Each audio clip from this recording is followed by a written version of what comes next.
அவன் இது மாதிரி என்ன நினைக்கிறாங்கன்னா ரசூலுல்லாஹ் உயிரோடு இருக்கிறாங்க அப்படிங்கிற மாதிரி நம்மள ஒரு ஆளு அவன் அங்க போறீங்களா அவங்க வேணா சலாம் சொல்லுங்களேன் அப்படின்னு சொல்லுவாங்கல்ல. இதே மாதிரி என்ன வளர்க்குறாங்கன்னா ரசூலுல்லாஹ்வுக்கு நீங்க சலாம் சொல்லுங்க, ரசூலுல்லாஹ்வுக்கு சலாம் சொல்லலாம், ஸலவாத் சொல்லலாம்.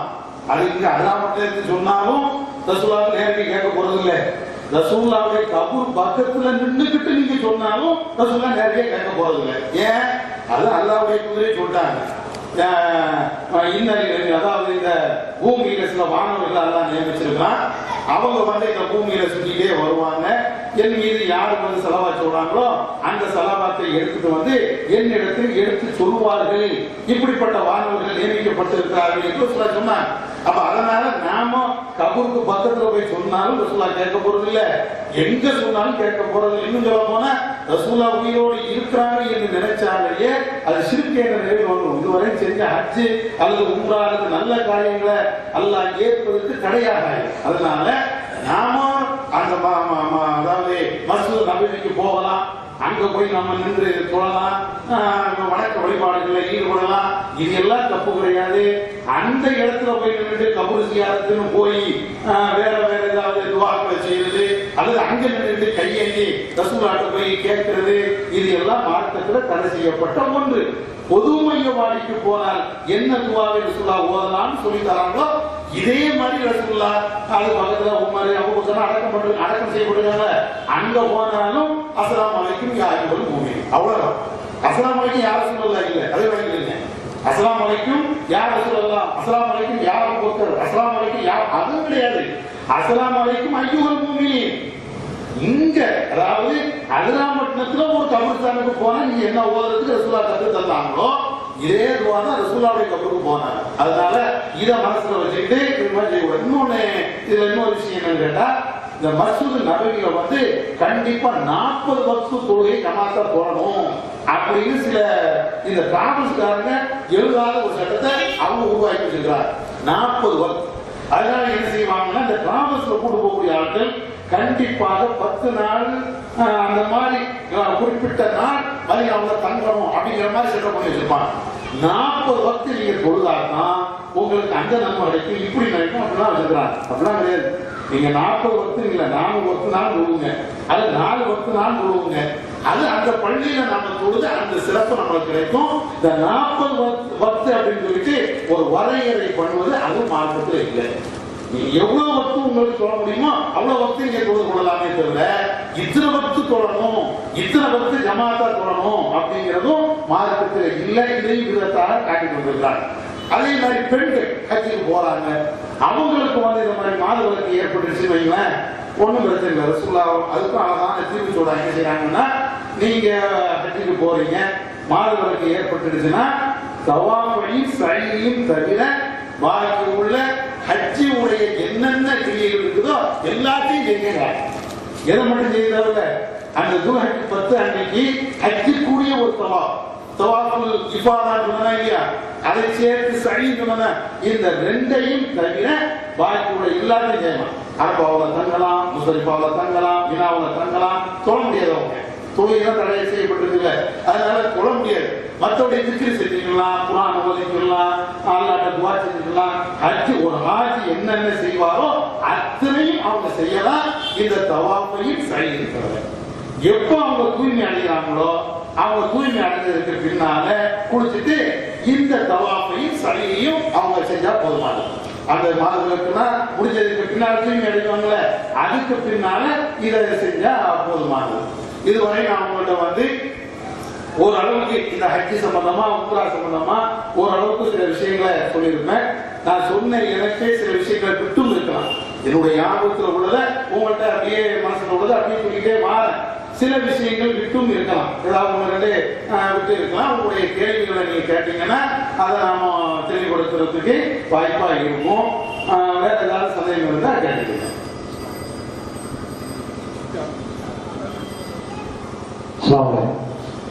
இன்ஷா அல்லாஹ் 8 மணி வரை நிகழ்ச்சி நடைபெறும். இஷா தொழுகையை தாமதமாக சொல்வதுங்க. ஆண்கள் பகுதியில் கேள்வி கேட்கிறவங்க கை தூக்குங்க. முதல் கேள்வி ஆண்களுக்கு, 2வது கேள்வி வந்து பெண்களுக்கு மைக்கு தருவோம். மைக்கில் கேட்க விரும்புகிறோம், கேட்குறோம். ஆண்கள் பகுதி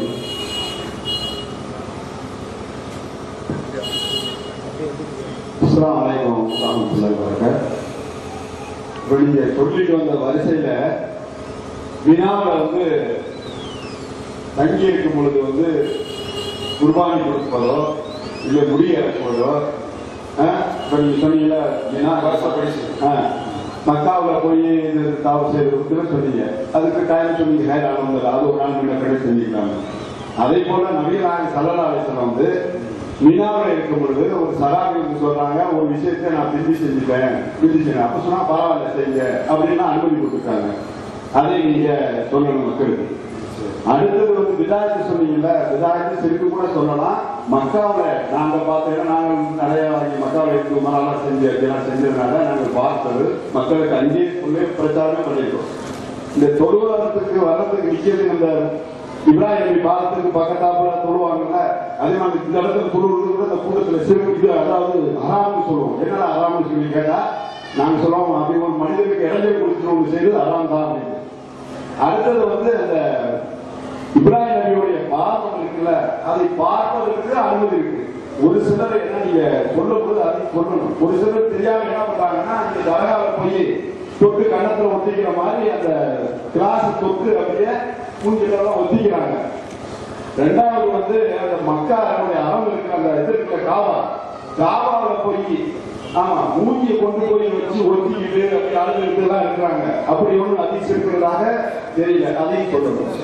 அடுத்தது இந்த 7 சுற்றுன்னு சொல்றாங்கல்ல, ஒருத்தர் 7வது சுற்றுல அவர் 6 அப்படின்னு நினைத்து கொண்டால் அது 7வது சுத்தலாம் என்று சவுதி அரேபியாவில் உள்ள மார்க்க சட்ட நூல்களை நாங்கள் படிச்சிருக்கிறோம்.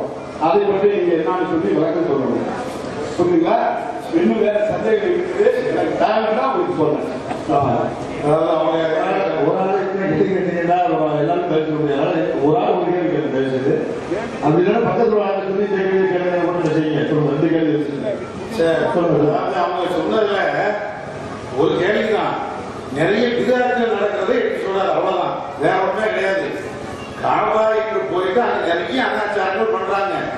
அதுல சில விஷயங்கள்லாம் மைக்கேல் சொன்னதுனால எல்லாருக்கும் தெரியும். அதை நான் திரும்ப சொல்லி நேரம் பேச பண்ணல. இருந்தாலும் இன்னொரு விதத்தை அங்க இருக்கு. என்ன விதம் செய்வாங்கன்னா, காபாவில் வெளியில அந்த பள்ளிவாசல் இருக்குதுல்ல, அதுல ஒரு தூண் விடலாம். அந்த தூண்ல போய் நீங்க மோந்து பார்த்தீங்கன்னா அத்தனை மனக்கு நறுமணம் அப்படியே கமனம் அப்படின்னு சில பேர் கொடுப்பாங்க. என்ன பார்க்கப்படுது அப்படின்னு கேட்டீங்கன்னா, ரசூலுல்லாஹ்வுடைய குதிரைக்கு அங்கதான் கட்டி போட்டாங்க. இப்ப ஏன் இந்த மாதிரி சொன்னாங்க, சரி ரசூலுல்லாஹ் குதிரையை கட்டி போட்டதுனால அங்க கமலுது அப்படின்னா, ரசூலுல்லாஹ்வுடைய ஒட்டகம், ரசூலுல்லாஹ்வுடைய குதிரை எல்லாம் நடந்தது மதீனாவில் தானே. ரசூலுல்லாஹ் அப்ப மதீனா எவ்வளவு வாழ அடிக்கணும்? மதீனா ஃபுல்லா நீ அத்தனையும் தொடர்பாம கடுமையா வாழ அடிக்கணுமா இல்லையா? அப்ப ஏன் அது இல்லை? அது ஏன் அங்கே மட்டும் ஏன் வாழ அடிக்குது? இதெல்லாம் இது எதுக்குன்னா நம்மளை ஏமாத்துறதுக்காக வேண்டி சில பேர் இப்படி செய்யறாங்க. இதுக்கும் மார்க்கெட் சொல்ல போனா இப்போ கெட்டப்பட்ட பில்டிங் அது குறுக்கே இருக்க ஒரு 200 வருஷத்துக்கு முன்னால கட்டினது அந்த பில்டிங். அதுக்கு முன்னால பில்டிங் ஷேப்பே வேற மாதிரி இருக்குது. அப்ப இப்படி இருக்கும்போது ரசூலுல்லாஹ்வுடைய காலத்துல ரசூலுல்லாஹ் கட்டின குதிரையுடைய வாழ இங்க நறுமணம் வீசுதுன்னா எவ்வளவு ஏமாறு. சில பேர் மோந்து பார்த்து நாமே மோந்து பார்த்தேங்க மனத்துத்தாங்க செய்யுது. எவனா அத்தனை கையை வச்சு தரவா மனத்தான் செய்யணும். அதனால இதா இருக்கும். இது ரசூலுல்லாஹ்வுடைய காலத்துல உள்ள தூணாய் தூண் இருக்குது. அது இல்லைன்னு எல்லாருக்கும் தெரியத்தானே செய்யும். எத்தனையோ காலத்துல பில்டிங் உடைய மாறுதல் நடந்துட்டே இடிக்கிறாங்க, திரும்ப கட்டுறாங்க, இடிக்கிறாங்க, கட்டுறாங்க. அப்ப எப்படி இருக்கும்? அப்ப இந்த மாதிரி நிறைய இருக்குது. காபாவில் போய் ஒட்டி உரசுறது, அதை செய்யறது. காபாவில் அந்த துணியை போட்டுப்பாங்க இல்லையா, அந்த துணியை அந்த நூலை பிடிச்சி எடுத்து வருவோம். பிளேடை கொண்டு போய் அடுத்த நூலை எடுத்துட்டு கல்லாப்பட்டு போறோம். மதீனாவில் போய் மணலை எடுத்துட்டு தெரியாம மணலை எடுத்துட்டு அதை கலா இந்த மாதிரி நிறைய நடக்குது. சொல்லிட்டே போகலாம். ஆனா இதெல்லாம் மார்க்கத்தில் இல்லாது கூட பழக்க வழக்கம், நிறைய அக்கிரமங்களை வளர்க்கக்கூடிய ஒரு செயல். அல்லாஹ் ரசூல் எதை செஞ்சாங்களோ அதை நம்ம செஞ்சாதான் நாம குறைச்சமே தவிர இதை மாதிரி தேவையில்லாத விதத்துல செஞ்சோம்னா அதே மாதிரி அவங்க சொன்னதுல இன்னொரு விஷயம் என்னன்னா, துல்ஹஜ் 10வது அன்னைக்கு கிரிகள் இருக்குல்ல, அதை வருஷப்படி செய்யலாம், முன்ன பின்ன செய்யலாம், ஹதீஸ்ல உள்ள ஓடலாம். அது ஒன்றும் பிரச்சனை இல்லை. அடுத்து அவங்க கேட்ட கேள்வி உள்ள ஒரு விஷயம் என்னன்னு கேட்டா, தவாப் பண்ணிட்டே இருக்கிறோம். 7ஆ 5ஆ 5ஆ 4ஆ அல்லது 6ஆ 7ஆ இப்படின்னு ஒரு குழப்பம் வந்துருச்சு. அது வரதான் செய்யும். கொடுக்கும் போதே 4ஆ நாள் ஒரு ரூபாய் போடுறதா இல்லையா? அப்ப என்ன செய்யறது? தொழுகைக்கு என்ன சட்டமோ அதே சட்டம். இந்த மாதிரி மறதி வந்துருச்சுனாலே ரசூலுல்லாஹ் ஒரே ஒரு அளவுகோல் வைக்கிறாங்க. என்ன அளவுகோல்? 4 5 தவாப் பண்ணிட்டே இருக்கோம். 4 5 தெரியல. அப்ப என்ன செய்யறது? உன் மனசுக்குள்ள கேளு, நம்ம 4 செஞ்சிருப்போமா 5 செஞ்சிருப்போமா? அப்ப அது ஒரு உறுதி வரும். 4 தான் செஞ்சிருப்போம், இருந்தாலும் 5 இருக்குமோ 4 அப்படின்னு 4 முடிவு எடுத்துல 4 முடிவு எடுத்துட்டு இன்னொரு 3 இருக்குன்னு எழுதுது. தொழுகையா இருந்தாச்சுன்னா சஜதா சஹூன்னு ஒண்ணு இருக்குது. ஆனா தவாஃபுக்கு சஜதா சஹூன்னு இல்லை. எதை நாம முடிவாக உறுதியாக எடுக்கிறோமோ அதை உறுதியாக எடுத்துக்கொண்டு பாக்கி உள்ள தவாஃபை நம்ம செஞ்சுக்கிறோம். இப்போ உண்மையிலேயே 6 தான் தவாஃப் பண்ணியிருக்கோம். ஆனா மனசு என்ன சொல்லுது? 7 பண்ணிட்டோம் அப்படிங்கிறது. உண்மையிலேயே என்ன நமக்கு தெரியாது, மறந்துருச்சுல. உண்மையிலேயே என்னன்னு தெரியாது, நமக்கு மறந்துருச்சு. 6 தான் பண்ணிருக்கோம். ஆனா மனசு 7 பண்ணிட்டோம்னு நினைச்சோம். 7 உறுதியான 7 ஒண்ணு இல்லை, எல்லாம் மனுஷன் போறான் 7 வச்சுக்கிட்டு அதுக்குதான் தவாஃப் பண்ண தேவையில்லை. மறந்ததுனால நல்லா குற்றம் பிடிப்பானா? ஆனா மறந்ததுனால நல்லா குற்றம் பிடிக்க மாட்டான் என்ற ஒரு பொதுவான ஒரு அடிப்படை இருக்கிறதுனால இதுல என்ன செய்யக்கூடாது? மறதிங்கிறத வந்து ஒரு ஆயுதமாக பயன்படுத்திடக்கூடாது. ஒரு ஆயுதமாக பயன்படுத்திட்டு 4 செஞ்சுட்டு 3 விட்டுட்டு போயிடுறது அப்படிங்கிற அதுல ஒரு உறுதியான ஒரு நிலை எடுத்துட்டு எது மிச்சம் இருக்குதோ அதை செஞ்சுக்கணும். உறுதியான ஒரு நிலை எடுத்துக்கணும். அல்லாஹ் மன்னிக்கிறதுக்கு போதுமானவர். அடுத்த கொஸ்டின் சொல்லுங்க. பெண்கள் போயிருங்க மைக்கை வாங்கி உடனே கொடுத்துருமா? ஜெமிலா மைக்கை வாங்கி கேள்வி கேட்டு உடனே கொடுத்துருங்க.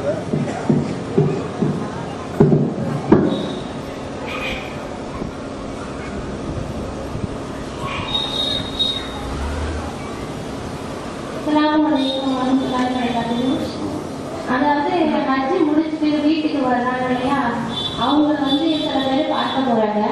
அவங்களுக்காண்டி சில அன்பளிப்பு பொருட்கள் வந்து வாங்கிட்டு வந்து கொடுக்குறாங்க. அது கட்டாயம் கொடுத்துதான் ஆகணுமா, இல்ல அது மாதிரி எதுவும் சட்டம் இருக்கா அப்படின்னு கொஞ்சம் விளக்கமா சொல்லுங்க. அதாவது சகோதரி அவங்க கேட்கறது என்னன்னா, ஹஜ்ஜிக்கு போயிட்டு வர்றவங்க அன்பளிப்பு கொடுக்கணுமா, அவங்கள போய் பார்க்கணுமா, இது கண்டிப்பா அப்படின்னு கேட்கிறாங்க. இது மார்க்கெட்ல கண்டிப்பெல்லாம் ஒண்ணு கிடையாது. ஒரு ஆள் ஹஜ்ஜிக்கு போயிட்டு வர்றதே பெரிய சுமை. அதுல வந்து இந்த சுமையுமா தூக்கிட்டு வர முடியும்? அதையும் யோசிச்சு பார்க்கணும்ல. இந்த லக்கேஜ் நீங்க புரிஞ்சுக்கிட்டனாலே இந்த கேள்வி நிறைய மைனஸ் ஆயிடுச்சு. நீங்க வந்து பிரைவேட் ஹஜ்ஜில போனீங்கன்னா அங்க இருந்து லக்கேஜ் வந்து சில பிரைவேட் ஹஜ் சர்வீஸ் என்ன செய்வாங்கன்னா லோ பட்ஜெட் பிளைட்ல போடுவாங்க. Air Arabia flight, Air Arabia flight அல்லது ஏர் இந்தியன் ஏர்லைன்ஸ் பிளைட்னா வந்து லோ பட்ஜெட் பிளைட். இந்த லோ பட்ஜெட் பிளைட்ல எவ்வளவு ஏற்றுவாங்க தெரியுமா? மிஞ்சி போனாச்சுன்னா 30 கிலோ அல்லது 40 கிலோ. கை கட்டி ஹேண்ட் லக்கேஜ் எல்லாம் சேர்த்து 40 கிலோ. நீங்க ஏர்போர்ட்டுக்கு வரும்போது அங்க வந்து லக்கேஜ் போடும் போது மிஷின்ல வச்சு ஏற போடுவான். 40 அரை இருந்தாலும் பிரைவேட் ஹஜ் சர்வீஸ்ல தான் இருக்கணும். 40 கிலோவும் ஒரு அரை கிலோ இருந்தாலே என்ன செய்வாங்க தெரியுமா? இந்த அரை கிலோவுக்கு 100 திரகம் அல்லது எவ்வளவு ஒண்ணு கூட கெட்டுதியா அல்லது எடுத்து சோழ போடுறீங்க. நீங்க அரை கிலோ பேர்த்த தான் சொல்லுவீங்க. எதா இருக்கட்டும், அவன் ஒரே பயிற்சி தான். ஒண்ணு அரை கிலோவுக்கு லக்கேஜ் அடிஷனல் கெட்டு காசை கெட்டு, இல்லையா அந்த அடிஷனல் நீங்க ஏதாவது கூட போட்டுப்போ அப்படின்னு.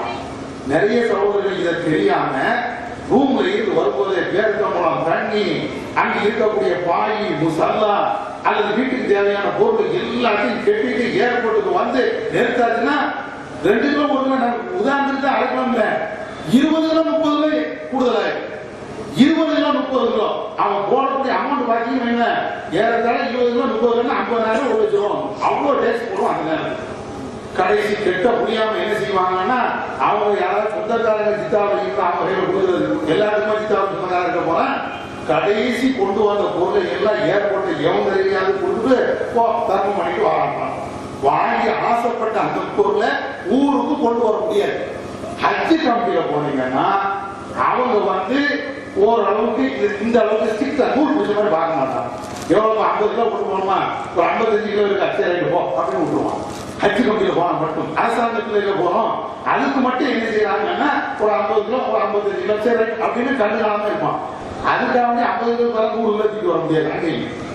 ஏன்னா பிளைட்ல வந்து குறிப்பிட்ட இடையத்தை ஏற்ற முடியும். நீங்க பேசாம 100 கிலோ தூக்கலாம் 200 கிலோ தூக்கலாம்னா பிளைட்டுக்குள்ள இறங்கும். பழக்கம் தரமா அவனுக்கு ஒரு லிமிட்ல தான் இருக்குமா. அதனால போயிட்டு வெளிநாடு போயிட்டு வந்தாலும் தெரியும். லக்கேஜ்ல வந்து பிரைவேட்டா ரொம்ப கண்டிஷனா இருப்பான். ஹஜ்ஜி கம்பெனியா போனா கொஞ்சம் சொல்லுவான். அதுவும் வந்து நீங்க நினைக்கிற மாதிரி கிடையாது. இதை நீங்க மனசுல வச்சுட்டீங்கன்னா உங்க உறவினர்களுக்கு அவங்க இவங்க எல்லாத்தையும் எப்படி கொண்டு வருவீங்க? எப்படியும் தந்தம் தண்ணியை கொண்டு வருவோம். அதுவே ஒரு வெயிட் பிடிக்கும். கொஞ்சம் பேரமா கொண்டு வருவோம். நம்ம கொண்டு போற ட்ரெஸ்ஸுகள் இருக்குது. இது கொஞ்சம் இருக்கும். இதுவே குறைஞ்சபட்சம் 30 கிலோ வந்துருக்கு. நீங்க போட்டு போகக்கூடிய ட்ரெஸ் இந்த பேரத்தை போனோம் தண்ணி இதை வச்சாலே 30 கிலோ ஆயிடும். பின்ன அவங்களுக்கு வாங்கிட்டு வரா இவங்களுக்கு வாங்கிட்டு வரா, இது எப்படி முடியும்? இது ஏன் இந்த நிலை வருதுன்னா உறவுக்காரங்க வந்து எதிர்பார்த்தே இருக்கிறது. அஜய் போனீங்களா ஒரு தசிமணியாவது வாங்கிட்டு வர மாட்டாமா நம்ம இஸ்லாமுக்கு தசிமணிக்கு சம்பந்தம் இல்லை. ஆனாலும் அதை சொல்லி வச்சிருக்காங்க. கட்சிக்கு போயிட்டு வந்த நீ எனக்கு ஏதோ கொண்டு வந்த சகோதரர் அப்படி கேட்க கூடாது. அவங்க ஒரு கடமை நிறைவேற்றதுக்கு போறாங்க. சுமைய வந்து தூக்கி வரதுக்காக போறாங்க. யாராவது உங்க அக்கம் பக்கத்துல உங்க நண்பர்கள் யாராவது வேலைக்கு போனா அவங்கள்ட்ட சொல்லி கொடுங்க, அதை வாங்கிட்டு வா இதை வாங்கிட்டு. இவங்க ஹஜ்ஜுக்கு போய் இன்னும் சொல்ல போனா நம்ம பாஷையே தெரியாது. வேலைக்கு போனாலும் ஏதாவது பாஷை படிச்சுட்டு வந்துருவாங்க. இவங்களுக்கு என்ன தெரியும்? தமிழை விட்டா ஒண்ணுமே தெரியாது. எங்க போய் என்னத்தை வாங்குவாங்க? அதனால சகோதரர்கள், அதாவது ஹஜ்ஜுக்கு போகக்கூடிய அந்த ஆட்களுடைய உறவினர்கள் இதை எதிர்பார்த்தாங்க. கண்டிப்பா நல்ல அல்ஹம்துலில்லாஹ் நீ போயிட்டு வாங்க, எதையும் வாங்கிட்டு வராங்கன்னு சொல்லுங்க. சுமைக்கு மேல சுமையை கொடுத்து கஷ்டத்துக்கு மேல கஷ்டத்தை கொடுத்து சிரமத்தை அவங்களுக்கு ஏற்படுத்தாதீங்க. அதனால இது மார்க்கத்துல ஹஜ்ஜி போயிட்டு வரக்கூடிய ஆட்கள் கிஃப்ட் கொடுக்கணும் அப்படிங்கிற சட்டமா உங்களுக்கு சாதாரண இப்போ வீட்டுல இருக்க ஒரு ஆள் கிஃப்ட் கொடுக்கணுமா? விரும்பினா கொடுக்கலாம், இல்லைன்னா தேவை. அதே சட்டம் தான். ஹஜ்ஜுக்கு போனா மற்றவர்கள் அதை எதிர்பார்க்கிறத வந்து குறைச்சிடும். எதிர்பார்ப்பு இருக்கிறதுனாலதான் நிறைய பேர் வந்து அதை தூக்கி போனோம் இதை தூக்கி போனோம் அவங்களுக்கு பயங்கரமான சுமை ஆகுது.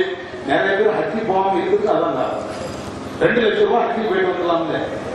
ஆனா என்ன நினைக்கிறது?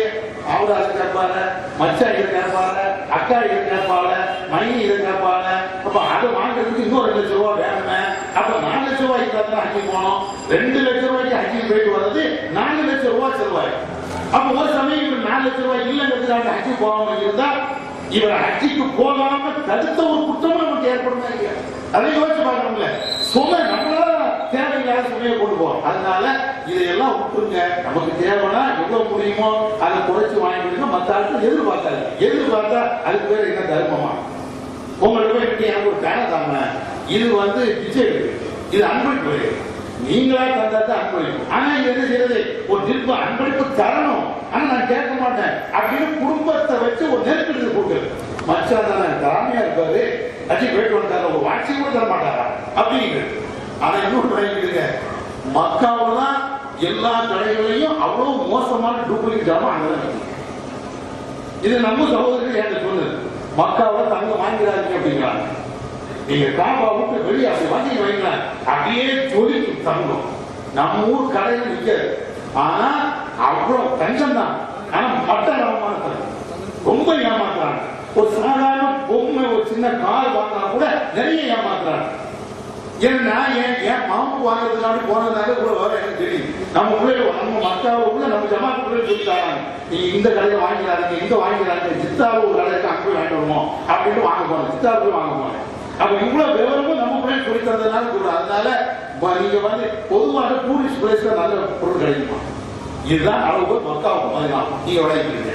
டூரிஸ்ட் பிளேஸ் எங்க இருந்தாலும் அங்க டூப்ளிகேட் தான் கூடுதலாக இருக்கும். இதை மனசுல வச்சீங்கன்னா எல்லாமே கிளியர் ஆகும். அதனால அதை வாங்கணும், இதை வாங்கணும். இபாதத்துக்கு போறோம், அது அல்லாஹ் ஏற்றுக்கணும், அந்த கவலையில போங்க. நம்ம அனுப்பி வைக்கக்கூடிய ஆட்களும் அந்த இதில் போகணும். சரியா? அடுத்த கொஸ்டின். பார்க்கணுமான்னு அதே கேள்விகள் கேட்டாங்க. ஹஜ்ஜில இருந்து வந்தவங்க போய் நம்ம ஹஜ்ஜில இருந்து வந்தாலும் பார்க்கணுமான்னு கேட்கறாங்க. அதெல்லாம் ஒண்ணுமே கிடையாது. எல்லாம் இந்த தொழுகைக்கு போயிட்டு வந்தா பார்க்கணுமா? அதே அளவு தான். தொழுகைக்கு போயிட்டு ஒரு ஆளு தொழில் வராது, தொழில் வண்டியில உங்களை பார்க்க வந்தேன், அதில் தொழில் வந்தாரு பார்க்க வந்தேன், மாதிரி தொழில்யா இதே மாதிரி அவ்வளவுதான். ஆனா என்ன வெளியூருக்கு போயிட்டு வந்தார், அது அப்படி நல்லா இருக்குன்னு விசாரிப்பாங்க. அந்த அளவுக்கு இபாதத்துக்கு அப்படி இல்லை. வெளியூர் போயிட்டு வந்தார், அந்த மாதிரி அளவு போச்சுட்டா பிரச்சனை இல்லை. அவர் என்னமோ புனிதமான ஆளு, அவருக்கு புனிதம் இருக்குது. நிறைய பேர் முசாவை கொடுப்பான். கட்சிக்கு போயிட்டு வந்த ஆட்டை கையை கொடுக்கறது வந்து அப்படி நினைச்சிட்டு இருக்காங்க. இதெல்லாம் மாறுது. ஒரு ஆளை சந்திக்கிறதுக்கு முசாவா கொடுக்கலாம், அவ்வளவுதான். வெளியூர்ல இருந்தா ஊர்ல இருந்தா யாருக்கு அந்த அளவு போச்சுட்டா பிரச்சனை இல்லை. இவர் ஹஜ்ஜிக்கு போயிட்டு வந்தாரு, அதனால முசாவா என்ன? அதனால என்ன அவரு ஹஜ்ஜுக்கு போயிட்டு வந்து எத்தனை பாத்ரூம் போயிட்டு வந்திருப்பாரு, எத்தனை குடிச்சிருப்பாரு, என்ன அதனால என்ன சரி ஹஜ்ஜுக்கு போயிட்டு வந்து கையே கழுவாமே வச்சிருப்பாரு, காப்பாடு கழுவிட்டே வந்துருக்காரு, அந்த கையை கொண்டு அதனால என்ன வழக்கத்துல ஒட்டிட்டா இருக்குது கையில அப்படின்னா வழக்கத்தான் காபாவை தொட்ட உடனே காபாவுடைய பழைய தொட்டுனா அந்த வழக்கத்துல கையே வைக்கும் போது இதெல்லாம் மூட பழக்கம், இதெல்லாம் விட்டு ஒழிக்கணும். அடுத்த காவல்துறை பார்த்தோம், அந்த தண்ணி குடிக்கும் போதும் கஞ்சம் தண்ணி இந்த மாதிரி சில துவாக்கள் எல்லாம் எழுதி ஒரு புக்கா வெளியிட்டு இருக்காங்க.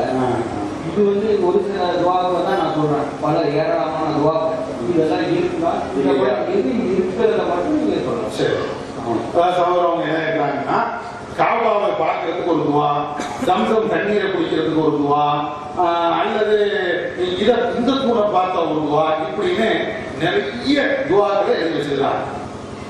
ஹஜ்ஜுக்கு நான் ஏற்கனவே உங்கள்கிட்ட சொல்லிட்டேன், இந்த ரப்பா ஆனா துன்யா அது சபா மருவாக்கு இடையில அந்த சரி செய்யும் போது சபா மருவால போதக்கூடிய அந்த துவா, இது அல்லாத எதுவுமே இல்லை. நீங்க ஹதீஸ் கிதாபுல நீங்க பார்த்தீங்கன்னா வைங்களேன், புகாரிலேயே ஹஜ்ஜி பாருங்க, நீங்க எடுத்து பாருங்க, அவங்க பார்த்துக்கலாம். அது இருக்குது. காபால நீங்க போனா, ஹரம்ல நீங்க போனா, முஸ்தலிஃபால நீங்க இருந்தா நமக்கு தேவையான துவாவை நமக்கு தெரிஞ்ச பாஷையில நாம துவா செஞ்சுக்கலாம். இவ்வளவுதான் இருந்ததே தவிர இந்த பிரத்யோகமான துவா என்பது நம்ம ஆட்கள் வச்சதுதான், மார்க்கத்துல இல்லை. காபாவை பார்த்தோம்னா துவா செய்யணுமா, எங்க இருக்குது ரசூலா? அது எங்க? அதுவும் இன்னமும் வாங்கிடுங்க.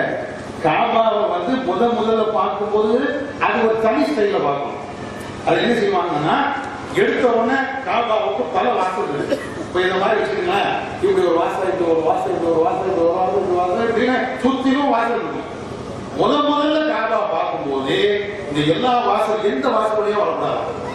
ஹஜ்ஜருல் அஸ்வத் கல் இருக்குதுல்ல, மக்காம இப்ராஹிம் இருக்குதுல்ல, அதுக்கு நேர ஒரு வாசல் இருக்கும். அந்த வாசல் வழியா தான் வரணும். அப்படி வரும்போதும் முதல்ல எப்படி இருக்கு தெரியுமா? முதல்ல ஒரு ஸ்டெப்ல இப்படி ஏறணும், அதுக்கப்புறம் ஒரு ஸ்டெப்ல இப்படி இறங்கணும். அதுக்கு பின்னால்தான் உள்ள அந்த ரவுண்ட்ல வர முடியும். நம்ம கூட்டம் போற ஆட்டுவாங்க, தலை புரிஞ்சுட்டே வாங்க அப்படிமா, படி இருக்கப்பா கீழே பார்த்துட்டே வா புரிஞ்சுறாங்க அப்படிமா. அப்படியே உள்ள வரும்போது இந்த வாசல் வழியா வரணும்ல, இப்படி புரிஞ்சுட்டே வரணும். அப்படியே வந்து இந்த தவா பண்றாங்கல்ல வெள்ள வழியா இருக்குல்ல, அந்த கிரௌண்டுக்கு வந்த பிறகு அப்படிதான் வரணும். அப்ப அங்க இருந்து பார்த்தா என்ன, அது தப்பு. யாரப்பா சொல்லி தந்தா? இப்படி வந்து அங்க வந்து நின்றுட்டு தான் இந்த துவா ஓதணும் அப்படின்னு வச்சிருக்கிறாங்க. இது வந்து ஒரு பலவீனமான அதிசயம், ஆதாரபூர்வமான அதிசயம் இல்ல. அதனால இது நம்ம செய்ய தேவையில்லை, மார்க்கத்தில் இல்லாத ஒன்று. காபாவை பார்க்கிறது வந்து புரியுமா? காபாவை நம்ம பார்க்கணும், அதனால என்ன ஆயுத நன்மையா? காபாவை தொழுதா நன்மை இருக்குங்கிறாங்க, வலம் வந்தா தவா பண்ணா நன்மை இருக்குங்கிறாங்க. இதுக்கெல்லாம் சொன்னா நன்மைன்னாங்க. ஒரு ஆளு காபாவை பார்த்தா நன்மையா? அப்படி நன்மைனா அபூஜலுக்கு ஏராளமான நன்மைகளை எடுத்துக்கணும். அவங்க டெய்லி பார்த்தாங்க, காபாவை நிர்வாகம் தான் பண்ணிட்டு இருந்தா, அப்ப அவ்வளவு நன்மை கிடையாது. காபாவை பார்க்கிறது நன்மை கிடையாது. அங்க போய் படிப்பனை நீங்க பெறுங்க.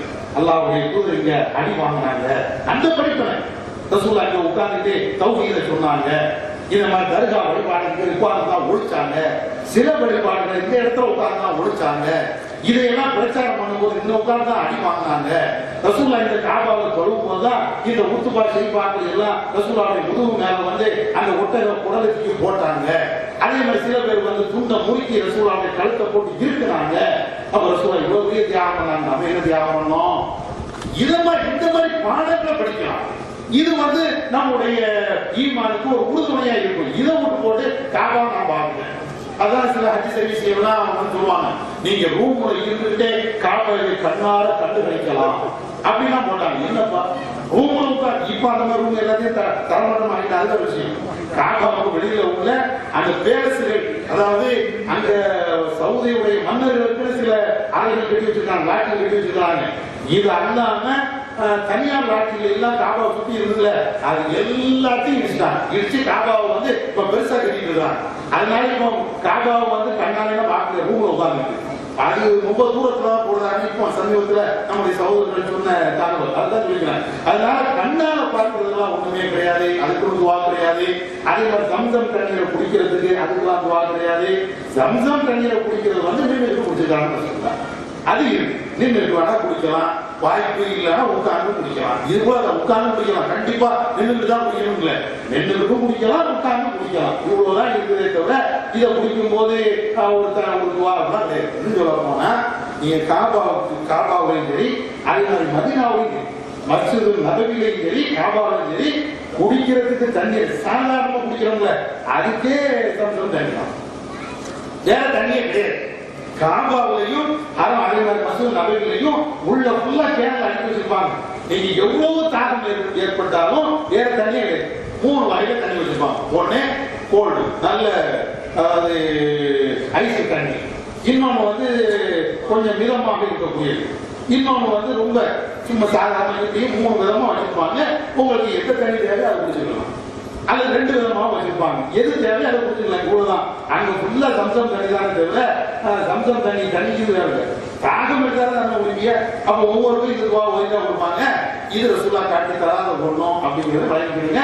துவாங்கிறது மொத்தத்துல விளங்கிங்க. இந்த நோட்டீஸ்லையும் இருக்கும், நம்ம புக்லையும் நம்ம போட்டுருக்கோம். அதை பார்த்தீங்கன்னா 1-2 துவாவை தவிர வேறு எந்த துவாவும் இல்லை. இது பொதுவாக நீங்க விளங்கிங்க.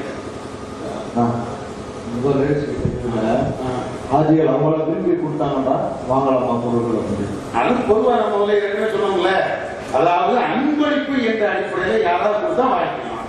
அது யாரும் கொடுத்த ஆட்சியும் இல்லை, பொதுவான ஒரு ஆளுக்கு அன்பளிப்பு கொடுக்குறாருல, அதை வாங்கி கொள்ளலாம், அது தப்பு கிடையாது. எதிர்பார்ப்பு இவர் அஞ்சு போயிட்டு வந்துட்டாரு தருவார்ல அப்படின்னு எதிர்பார்ப்பு சரியில்லை. அது சாதாரணமா யார்கிட்டையும் போய் நின்றுட்டு இவர் அதை தருவார், இவர் இதை தருவார், இதை அதை செய்வார் எதிர்பார்க்க கூடாதுல்ல. அதே மாதிரிதான் பொதுவான அன்பளிப்பு எது கூடுமோ அது அங்கேயும் அவ்வளவு.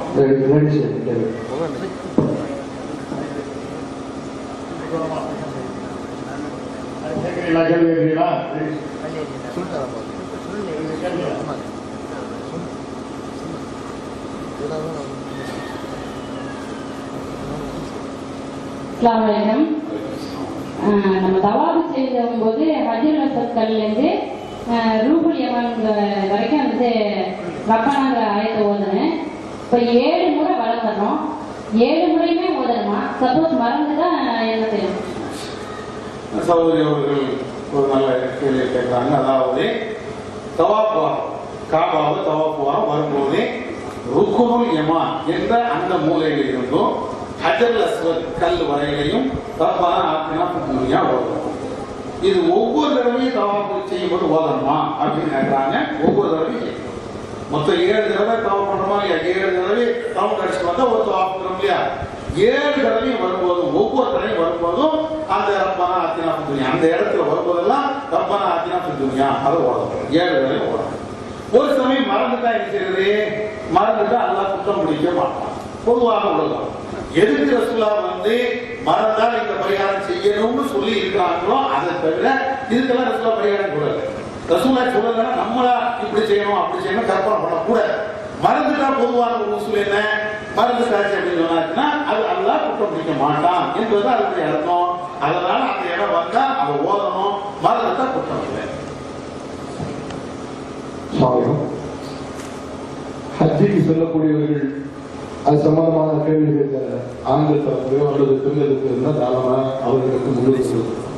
கடைசியாக ஒரு கேள்வி, இந்த வருடம் ஹஜ்ஜிக்கு செல்லக்கூடியவர்கள் ஆண்களாகவோ அல்லது பெண்களாக இருந்தால் அவர்களுக்கு கேள்வி கேட்பதற்கு முன்னுரிமை வழங்கப்படும்.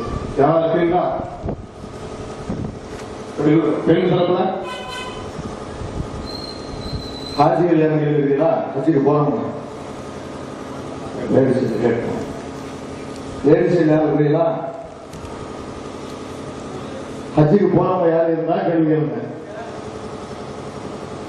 கேள்வி இருக்கா?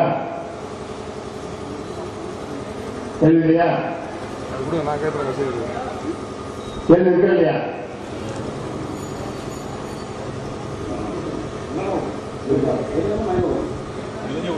வெளியே கொடுக்குறாங்களா?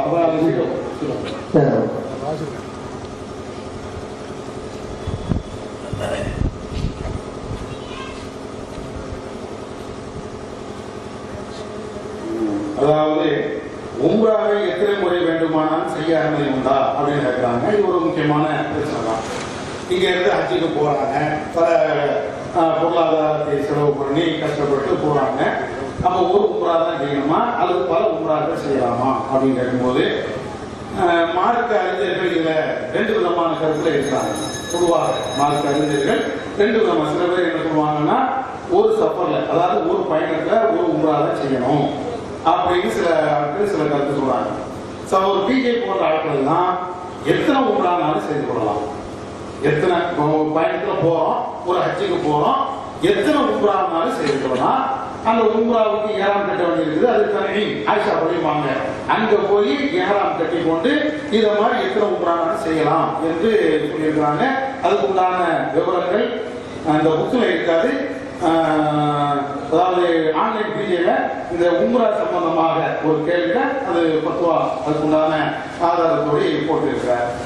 அடுத்து பெண்கள் முடியை வெட்டி கொள்வதில் தனக்குத்தானே வெட்டி கொள்ளாமல் அடுத்தவர் தான் வெட்டி விட வேண்டும் என்பது சரியா இருந்தாங்க. அப்படிலாம் கிடையாது, அவங்களே வெட்டிக்கலாம். அதாவது முடியை களைய இல்லையா, அது அடுத்த ஆளுதான் நமக்கு முடியை வெட்டி விடணுமா, இல்ல அவங்களே முடியை வெட்டிக்கலாமா அப்படின்னா அடுத்த ஆளும் வெட்டி விடலாம், நாமளே நம்மளுடைய கடையை வெட்டி பிடிச்சி நம்மளே வெட்டிக்கலாம். அடுத்த ஆள் தான் வெட்டி விடணும் அப்படின்னா கிடையாது. நீங்க பொம்பளை விடுங்க, நாமளே தனி முடி அடிக்கலாம்ல சேவை பண்ற மாதிரி. அவரே அடிக்கிறாரு, சிரமம் தான் இருந்தாலும் ஒரு ஆள் அடிக்கிறாரு, அழகா அடிச்சுக்கலாம். அடுத்த ஆள் தான் அடிச்சு விடணும் அப்படிங்கிறதெல்லாம் ஒரு சட்டம் கிடையாது. அதனால பெண்களும் அது மாதிரி அவங்களே முடிய வெட்டிக்கலாம், அடுத்த ஆளும் வெட்டி விடலாம், ரெண்டுமே எதுவும் பிரச்சனை கிடையாது. அதே மாதிரி உறவினர்களிடம் மன விருப்பு வெறுப்புகளை நீக்கிக் கொள்ள இதை ஒரு வாய்ப்பாக கருதி பயணம் போகும் முன் அவர்களிடம் சென்று மன்னிப்பை கோருவது தவறில்லைதானே அப்படின்னு எழுதுறாங்க. அதாவது போகும்போது சொல்லிட்டு போறாங்கல்ல மனுஷரு, நான் கேட்கிறேன் இது என்ன வாய்ப்பு, அது என்னைக்குமே அது நீங்க சொல்லவே செய்யணும். உறவுக்காரர்கிட்ட மட்டும் என்ன சொல்றது இருக்கு, உறவு இல்லாதவர்களையும் சொல்லத்தானே வேணும். பொதுவாக அடுத்த ஆளுக்கு நாம் ஏதாவது தப்பு பண்ணிட்டோம்னா அவர்கள் மன்னிக்காதவரை எல்லாம் மன்னிக்க மாட்டான், இதுதான் அடிப்படை. அப்படின்னு சொன்னா உறவுக்காரர்கிட்ட மட்டும் கேட்கக்கூடாது. நம்மளால பாதிக்கப்பட்டவங்க, நம்மளால துன்பங்களை அனுபவிச்சவங்க, நம்மளால ஏதாவது ஒரு விதத்துல தீங்கு ஏற்படுத்தப்பட்டவங்க, அவங்கள்ட்ட போய் என்னைக்குதானே இருக்கணும். நீங்க ஹஜ்ஜுக்கு போல வச்சுக்கிடுவோமே, ஹஜ்ஜுக்குலாம் போல உடாவுக்குலாம் போகல, ஒரு ஆள் ஒரு ஆளுக்கு அநியாயம் பண்ணிட்டாரு, நாளையோ அடுத்த நாளோ அவர் இறந்து போறாரு, அந்த மாதிரி இருக்கு. இவர் என்ன செய்யணும், இவர் தான் முதல்ல போய் நான் தப்பு பண்ணிட்டேன் என்ன மன்னிச்சிருக்கணும். அப்ப ஹஜ்ஜுக்காக போறாலும் கேட்கணும் என்ன சட்டம், என்ன நினைக்கிறோம் அப்படின்னா ஹஜ்ஜுக்கு போறோம்ல அது இறுதி கடமை. இறுதி கடமை என்ன அர்த்தம், நம்முடைய வாழ்க்கையிலே அவ்வளவுதான் முடிஞ்சு போச்சு, அங்க போய் மண்டையை போட போறோம் அப்படியே போறீங்க. இது என்ன நடக்கும், நான் கேட்க அங்க போய் நம்ம இறந்துட்டோம், சரி அது அல்லா நமக்கு நல்ல மரணத்தை தந்தா அது நடக்கும். அங்க போய் நமக்கு கெட்ட மரணம் ஏற்பட்டுருச்சுன்னா அல்லாஹ் அவ்வளவு தெரியும். கெட்ட மரணம் ஏற்பட்டுச்சுன்னா என்ன செய்ய. அப்ப அதனால இது ஒரு சாட்டாக பயன்படுத்தக்கூடாது. நம்ம செஞ்ச தப்புனால் பிறர் பாதிக்கப்பட்டதுனால அவங்க மன்னிப்பு கேட்கணும்னா இப்ப கேளுங்க, அது ஏன் ஹஜ்ஜ ஒரு வழக்கமா, அது ஏன் ஒரு கருவியை வைக்கிறீங்க, சுபூத்துறைய ஒரு கருவியை வச்சிருக்காங்க, சுபூத்துல போறேன் நேரத்துக்கு ஒன்று அடிச்சுட்டோம் மறைச்சிட்டோம் அப்படின்னு சொல்லிட்டு போங்க. ரமலான் வருதுல நோம்பு வைக்க போறீங்கல்ல, அப்ப கேட்க வேண்டியது இந்த வருஷம் ரமலான் நோம்பு வைக்க போறேன், அதனால நான் போன வருஷம் உன்னை திட்டப்பா உன்னை அடிச்சுட்டேன் என்ன மன்னிச்சுக்க, அது ஒரு ஜாக வைக்க வேண்டியதுதானே. அதனால இது நல்ல ஒரு பழக்கம் கிடையாது, இது சரியான ஒரு வழிமுறையும் கிடையாது. நீங்க மன்னிப்பு ஒரு ஆள் நீங்க செஞ்ச தீமையினால அவர் பாதிக்கப்பட்டதுனால அவர் மன்னிப்பு கேட்கிறதா இருந்தா எப்பவும் கேட்கணும், அது மார்க்க அடிப்படையில சரி, எப்பனாலும் கேட்கலாம், அது மார்க்க அடிப்படையில சரி. அதனால இந்த ஹஜ்ஜ ஒரு வாய்ப்பாக வைத்துக் கொண்டு நீங்க கேட்பது என்பது அது மார்க்க அடிப்படையில சரியில்லை. அதுதான் விதாத்தை வளரும். எல்லா விதாத்தையும் இப்படிதான் வருது. எதுக்கு பாத்தியா போறாங்க, 40 பாத்தியா எப்படி வந்துச்சு, 50 பாத்தியா எப்படி வந்துச்சு, வருஷ பாத்தியா எப்படி வந்துச்சு, வாக்குக்கு துவா செய்ய வேண்டாமா, அப்படிதான் முதல்ல அப்படிதான் வந்துச்சு. உம்மாவுக்கு துவா செய்ய வேண்டாமா, கொண்டு போய் சும்மா கடையை கொண்டு போய் புதைச்சிருமா, அந்த மாதிரி வளர்ந்து இப்படின்னு முதல்ல கேட்டுதான் சும்மா துவா செஞ்சதுதான். அப்புறம் ஆயிஷா வச்சு துவா செஞ்சது, அதுக்கு பின்னால் ரெப்பை வச்சு துவா செஞ்சது, அதுக்கு பின்னால் சூறா வச்சு துவா செஞ்சது, அதுக்கு பின்னால் சத்தராக்கு வச்சு துவா செஞ்சது, அதுக்கு பின்னால் இப்படிதான் எல்லா விதத்தும் ஒரு காரணத்தை வச்சுதான் வந்தது. ரசூலா செஞ்சா நான் செஞ்சுட்டு போயிருவேன்னா அது பிரச்சனை முடிஞ்சு போயிடும். நம்மளால ஒரு காரணத்தை கற்பனை பண்ணி இதுக்குத்தான் இது அதுக்குத்தான் அதுன்னா இது ரசூலாவும் தெரியுமா இல்லையா, ரசூலாவும் அந்த சஹாபாக்களும் ரசூலாவுடைய காலத்துல என்ன செஞ்சிருக்கணும், இதே மாதிரி காரணத்தை வச்சு நான் அச்சு போறேன், நீ ஏதாவது உனக்கு நான் ஏதாவது பாவம் பண்ணியிருந்தா நீ மன்னிச்சுக்க அப்படின்னு சொல்லி போயிருக்கணும்ல. அல்லாஹ்வும் ரசூலும் ஒரு காரணத்தை சொல்லாத போது நாம அந்த காரணத்தை எடுத்துட்டு ஒரு பிதாத்தை வளர்க்கிறதுக்கு நாம முட்டுக்கட்ட போடக்கூடாது. அதாவது பிதாத்தை வளர்க்கிறதுக்கு நாம வந்து ஒரு முன்மாதிரியாக தேவைப்படாது. பிதாத்தை ஒழிக்கிறதுக்கு வேணா பாடுபடலாமே தவிர வளர்க்கிறதுக்கு பாடுபடக்கூடாது. அதனால யார் பேசாம ஒரு வெளியூருக்கு போகும்போது எப்படி போறீங்க அப்படி போயிருப்போம். வெளிநாட்டுக்கு எத்தனை பேர் போறாங்க? யாராவது போயிட்டு போறாங்களா? எத்தனை பேர் அங்க போன இடத்துல இறக்கம் செய்யறாங்களா? யாராவது மணி போயிட்டு போறாங்களா? அடுத்த ஒரு வாரம் போறது நமக்கு தெரிய மாட்டேங்குது. அவங்க தான் போவாங்க. அப்படித்தானே இருக்குது. என்னோட எப்பமா வந்த அப்படின்னு கேட்கிறோம். எப்போ போற அவ்வளவுதான் முடிஞ்சு வச்சு போறதும் தெரியல வளர்ந்தும் தெரியல. அத மாதிரி ஒரு பயணத்தை நீங்க வைக்காம இது எல்லாம் வந்து நீங்க செய்து வந்து இது எது நான் முதல்ல சொல்ற பெருமை அடிக்கக்கூடிய கருத்து வந்து நீங்க அதனால அந்த பெருமை அடிச்சு அல்ல ஏற்றுக்க மாட்டான். அதையெல்லாம் மனசுல வச்சுக்கிட்டு இஹ்லாஸை வளர்க்கிறதா இருந்தா எவ்வளவு ரகசியமா இது செய்யணுமோ அவ்வளவு ரகசியமா செய்யறதுதான் நல்லது.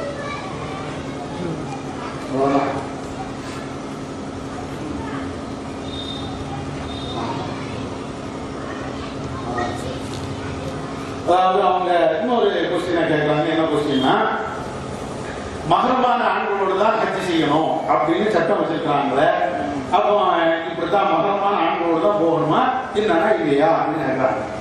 ஆனா மார்க்கத்தின் அடிப்படையில மஹரமான ஆண்களோடு தான் போக வேண்டும் என்று அல்லாஹ்வும் ரசூலும் சொல்லலை.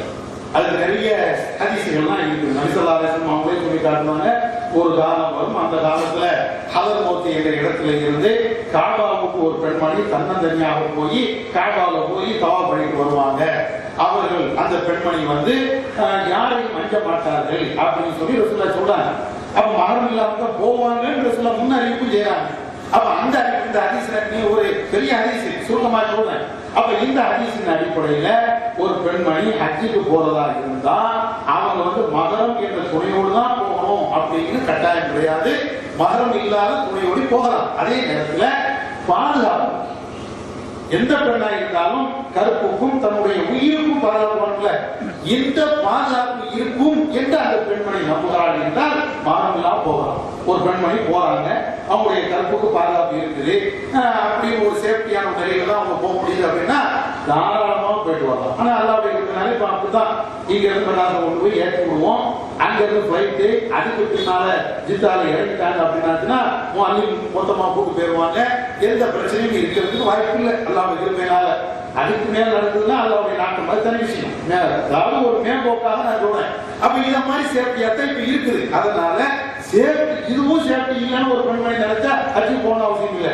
ஆனா இந்த சேஃப்டி எனக்கு போதுமானதுதான், என்னுடைய உடமைக்கும் உடலுக்கும் கருப்புக்கும் இதெல்லாம் பாதுகாப்பா தான் இருக்குது அப்படின்னு சொன்னாங்கன்னா இவங்க தாராளமாக இப்படி போயிட்டு வரலாம். இது எந்த தப்பும் கிடையாது. ஆனால் சவுதி அரசாங்கம் இது நேர் மாற்றமா சட்டம் போட்டு, நீங்க ஒரு பெண்ணா இருந்தால் மகரமான ஆணோடு தான் வரணும், மகரம் இல்லாத ஆண் இல்லாம பெண்கள் ஹஜ்ஜுக்கு வரக்கூடாது அல்லது உம்ராவுக்கு வரக்கூடாது அப்படின்னு சவுதி சட்டம் போடுது. அதனால இப்போ இந்த பிரைவேட் ஹஜ் சர்வீஸ் எல்லாம் என்ன செய்யறாங்க அப்படின்னா, இப்போ வந்து ஒரு பெண்மணி வராங்க, இன்னொரு ஆண் போறாங்க, இந்த பெண்ணு பாதுகாப்பு நம்பி போறாங்க. சவுதி சட்டத்துக்காக இந்த பிரைவேட் ஹஜ் செய்யறது என்ன செய்வாங்கன்னா, இந்த பொம்பளை இவருக்கு பொண்டாட்டி அப்படின்னு ஆகிடுறாங்க. இப்படி ஆக்கி பெரிய கேவல கீர்த்தியெல்லாம் பட்டு நம்ம சவுதி ஜமாத்து தான் தலையிட்டு நிறைய பெண்களை வெளியில கொண்டு வந்த அது தனி விஷயம். ஒரு உம்ராவுக்காண்டி ஒரு 2-3 மாசத்துக்கு முன்னால அப்படி எல்லாம் சமூகம் அங்க அப்படி ஒரு சட்டம் போட்டு வச்சிருக்காங்க. பெண்மணி வந்து தனியா வரக்கூடாது, ஒரு மதமான ஆணோட தான் வரணும். ஒன்னும் அந்த சட்டம் அரசாங்கம் போட்டதுனால அரசாங்க சட்டத்தை பேணுறதா இருந்தா முறையா பேணணும். இந்த பிரைவேட் ஹஜ் சர்வீஸ் என்ன செய்யறாங்கன்னா லாபத்தை மட்டும் குறிக்கோளா கொண்டவங்க என்ன செய்யறாங்கன்னா, நீங்க பொம்பளை வாங்கலாம் வாங்க, உங்களுக்கு பிரச்சனை இல்லை அப்படின்னு சொல்லிட்டு என்ன செய்வாங்கன்னா, அந்த இவங்களுக்கே தெரியாம, யாருக்கு இந்த பொம்பளைக்கே தெரியாம விசாவில் என்ன செஞ்சிருவாங்கன்னா கூட போகக்கூடிய ஆண் பேரை வந்து இவரு இந்த பெண்ணுடைய மாப்பிள்ள காணவர் அப்படிங்கிற மாதிரி எழுதி வச்சிருவாங்க. அந்த ஆளுக்கு தெரியாது, இந்த பொம்பளைக்கு. ஆனா கரெக்டா என்ன செய்வாங்க தெரியுமா, அந்த இமிகிரேஷன் இருக்கா இல்லையா, இங்க நம்ம இந்தியாவில் பிரச்சனை இல்லை, யார் கூட யார் போனா இவங்க கேட்க மாட்டேங்க, சட்டம் இல்லை. சவுதியில சித்தாவை ஏறணும்னா என்ன செய்வாங்கன்னா, நேரா அத நம்மளுக்கே தெரியாம அந்த இவங்க அந்த காவல்காரங்க செய்வாங்க. என்ன செய்வாங்கன்னா, இந்த பொம்பளை கூப்பிட்டு இவங்களுடைய அப்படி போயிருக்கணுமா, எங்கேயாவது நானா போயிருக்கீங்க, தனியா போயிடாதீங்க, இவங்க நம்ம சகோதரர் தான் அப்படின்னு அவன் பார்ப்பான். அவன் சொல்லக்கூடிய ஆரம்பி நம்ம ஆளுக்கு தமிழ் விட்டா ஒன்றும் தெரியாது. அவன் ஏதாவது கேட்பான், சௌகர் என்ன தெரியும் பொண்டாட்டியான்னு கேட்கறான், நம்ம அது தெரியாது. ஆமான்னு நிறையா வாங்கி கொடுத்து ஓ அப்படின்பான். சில ஆட்களுக்கு சந்தேகம் வந்துடும். சந்தேகம் வந்துட்டு வைங்க, நீ யார் கேட்பான். நம்மளுக்கு மொழி தெரியல வைங்களேன், தமிழ் மொழியை பேசக்கூடிய ஒரு ஆளை கூட்டு வந்து கேரளா பேசுவான். இதுலதான் சில கள்ளத்தனம் மாட்டோம். அதுல சில கள்ளத்தனம் மாட்டோம்னா என்ன ஆகுது, நீ இந்த ஆணுக்கு இந்த பெண் வந்து மாப்பிள்ளை நாம சொல்லி யாரும் சொல்லி என் கூட உங்களுடைய ஒரு ஆள் வந்தா தானே இல்லை, என் கூட வந்த ஆள் தான் தவிர என் மனைவி இல்லை அதான் சொல்லுவான். அங்க போய் பொய்யா சொல்ல முடியும், இப்படி சொல்லிடுவாங்க. அதுக்கு பின்னால இவங்க மாட்டிக்கிறாங்க. அப்ப அதனால என்ன செய்யறாங்க, இந்த கள்ளத்தனம் பண்றாங்க. இது வந்து அதான் மார்க்க அடிப்படையில பாதுகாப்பு இருக்கும் என்றால், சேஃப்டி இருக்கும் என்றால் ஒரு பெண்மணி வந்து போய் ஹஜ் பண்ணிட்டு வரலாம், தப்பு இல்லை. ஆனால் சவுதி அரசாங்கம் இப்படி சட்டம் வச்சிருக்கிறதுனால நிறைய பேர் திருமுழு பண்றாங்க. இதுல நாம ஜாக்கிரதையா இருக்கணும். யாரையாவது ஒரு ஆளை நம்மளுக்கு மாப்பிள்ளைன்னு சொல்ல கடைசி வெளியே வரும்போது என்ன செய்வாங்க தெரியுமா, முதல்ல போகும்போது இப்படி போயிடுவோம், வெளியே வரும்போது என்ன செய்வாங்கன்னா கரெக்டா அவன் அந்த கம்ப்யூட்டர்ல பதிஞ்சிருக்கும், இந்த பெண்ணுக்கு இந்த மாப்பிள்ள தான். நீங்க கலத்தரமா சொன்னாலும் அவன் கம்ப்யூட்டர்ல இவருக்கு இதுதான் பொண்டாட்டி தான் பதிவு பண்ணி இருக்கும். வெளியே வரும்போது என்ன செய்வோம்னா அந்த எக்ஸிட் அடிக்கணும்ல, வெளியே போறதுக்கு கம்ப்யூட்டர் கொடுத்த உடனே பொம்பளை கொடுத்த உடனே நம்ம ஆம்பளை போட்டா வரும். அதாவது அவன் யாரும் மாஃப் பண்ணி வச்சுக்கிறானோ அந்த போட்டா வரும். அவரை எங்கேயாவது தேடுவான். நம்ம பொம்பளை மட்டும் என்னன்னு வைங்க, எங்கப்பா அந்த ஆம்பளை எங்க இல்லையே, இல்லையா உன் மாப்பிள்ளை சொன்னா ஊருக்காரன் சொல்லி எங்க கூட்டுவா அப்படின்னு இல்ல, நம்மளை மட்டும் போகணும்னு வைங்களேன். ஆம்பளை மட்டும் போனோம்னா நம்மளுக்கு பொண்டாட்டி நம்ம இறங்கி கூட அப்படிதான் போயிருக்கோம். உன் பொம்பளை வீட்டுக்காரி எங்கன்னு சாப்பான். ரெண்டு பேரும் இது மாதிரி இதனால என்ன செய்வாங்கன்னா இவங்க நம்மளுக்கே தெரியாம குரூப்பா மொத்தமா அப்படின்னு போயிரு இப்படி போயிருப்போம். நமக்கு என்ன விசாரிச்சா சரிட்டு வந்து உங்க இப்படி எல்லாம் நடக்குது. அதனால இதுல ஹஜ்ஜிக்கு போகக்கூடிய அந்த பெண்கள் நீங்க ஜாக்கிரதையா இருக்கணும். யார் மூலமா நீ ஹஜ்ஜி போறதா இருந்தாலும் நான் இப்படிதான் மாறேன், என்ன யாரையாவது விட்டு கூடாது அப்படிங்கிற மாதிரி தெளிவாக பேசிட்டு போவதான் சரியான ஒரு முறை. அதுக்கடுத்து பெண்கள் தரப்புல ஒரு கொஸ்டின் என்னன்னா, சில பேர் வந்து மாதங்களுக்கு ஹஜ் டைம்ல ஏற்படாமல் இருக்கிறதுக்காக வேண்டி முன்கூட்டியே மாத்திரை போட்டு மாதங்களுக்கு வராமல் இருக்கிறதுக்கு மாத்திரை போட்டு போறாங்க. இது சரியா அப்படிங்கிறாங்க. ஆனா இது நவீன பிரச்சனை. நபியோடைய காலகட்டத்தில் நம்ம மாதங்களுக்கு நிப்பாட்டுறதுக்கு அன்னைக்கு மருத்துவம் தான் ஒண்ணே இல்லை. ஆனா நவீன பிரச்சனை. இந்த நவீன பிரச்சனையை பொறுத்தவரையும் அது எப்படி நாம மார்க்க அடிப்படையில் தீர்வு எடுக்கிறதுனா, இந்த மாதிரி பிரச்சனை வந்து ரசூலுல்லாஹி காலத்தில் இல்லாமல் இருந்தாலும் இதுக்கு தடை இருக்குதா அப்படின்னு பார்க்கணும். ரசூலா வந்து பிற்காலத்தில் நடக்கக்கூடிய விஷயங்களை முன்னாடியே சில வார்த்தைகளை வைத்து தடை பண்ணிடுவாங்க. இப்போ உதாரணமா இப்போ வந்து பீர் இருக்குது, ஆல்கஹால் கலந்த சாராயம் விற்கிறது. இருக்கிறதுல என்ன செஞ்சிருவாங்க, அது கூடாது அப்படின்னா குல்லு முஸ்லிம் ஹராம், போதை வரக்கூடிய எல்லாமே ஹராம் பண்ணுவாங்க. அது போதைங்கிறது நீங்க எதுல தயார் பண்ணாலும் எந்த அதாவது நவீன விஷயங்களை வச்சு தயார் பண்ணாலும் ஹராம்னு ஆயிடும். இப்ப இந்த மாதிரி பின்னால் வரக்கூடிய விஷயத்தை வந்து சில ஹதீஸ்கள் சில வார்த்தைகளை வச்சு நம்ம தீர்மானிப்போம், கூடாதுன்னு தீர்மானிப்போம். அந்த அடிப்படையில இந்த மாதிரி மாத்திரை போட்டு போறது வந்து மார்க்க அடிப்படையில் வந்து தப்புன்னு அல்லாஹ் ரசூல் சொல்லதான ரசூலுல்லாஹி யாருக்கும் மாத்திரை இல்லை. பின்னால இப்படி வரும் என்பது அல்லாஹ்வுடைய ரசூலுக்கு அல்லாஹ் வஹீல சொல்லிடுவாங்கல்ல, ஏதாவது ஒரு வார்த்தையில அது தடை பண்ணிடுவாங்கல்ல. இப்படி நேரடியான தடையோ அல்லது மறைமுகமான தடையோ இல்லை. அதனால இந்த பெண்கள் மாதங்களுக்கு வராமல் இருக்கிறது மாத்திரை போறாங்க, இதை போட்டுட்டு ஹஜ் செய்யலாம், மார்க்க கூட தப்பு இல்லை. ஆனால் இன்னொன்று வழங்கிக்கணும். என்ன வழங்கிக்கணும், இந்த மாத்திரை என்பது அது உடல் நலத்துக்கு தீங்காகும். அதை நீங்க வழங்கிக்கணும். இல்ல தீங்கையும் நாம் பொறுத்து கொள்றேன், அதான் பிரச்சனை இல்லைன்னா போட்டு போற மார்க்கெட்ல தப்பு இல்லை. ஏன்னா ஒரு மாசத்துக்கு அதுக்கு தானே ஒருக்கதான் போடுவாங்க. மாசமா போட்டா அது ரொம்ப டேஞ்சர்ல கொண்டு போய் விடும். இருந்தாலும் ஒர்க்க போட்டாலும் அது கொஞ்சம் உடல் நலத்துக்கு ஏதாவது உபாதைகளை ஏற்படுத்த வாய்ப்பு இருக்குது.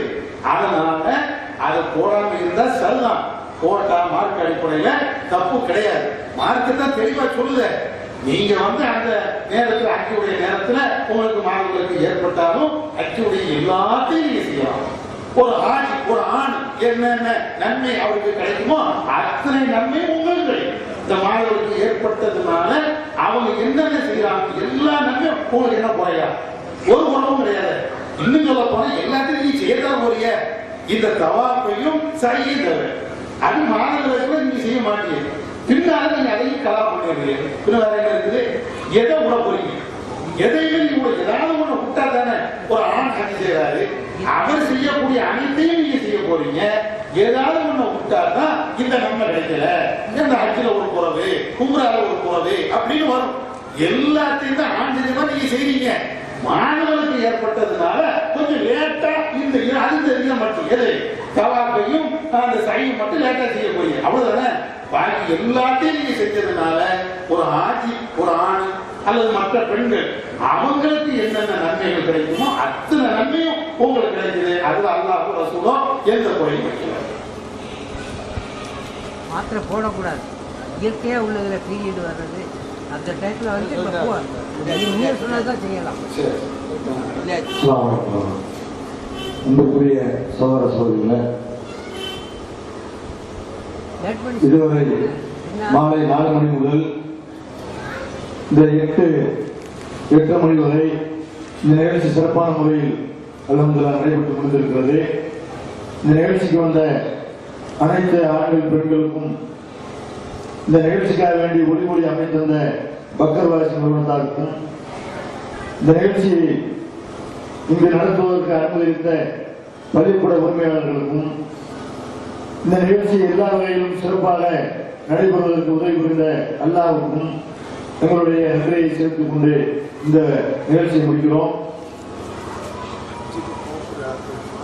ஹஜ்ஜுக்கு போகக்கூடிய ஆளுகள் இருந்தா இந்த நோட்டீஸ் வாங்கிக்கோங்க. ஹஜ் சம்பந்தமான சுருக்கமா இங்க பாக்கிய மடிச்சு வச்சுக்கிற மாதிரி நோட்டீஸ் இருக்கிறது.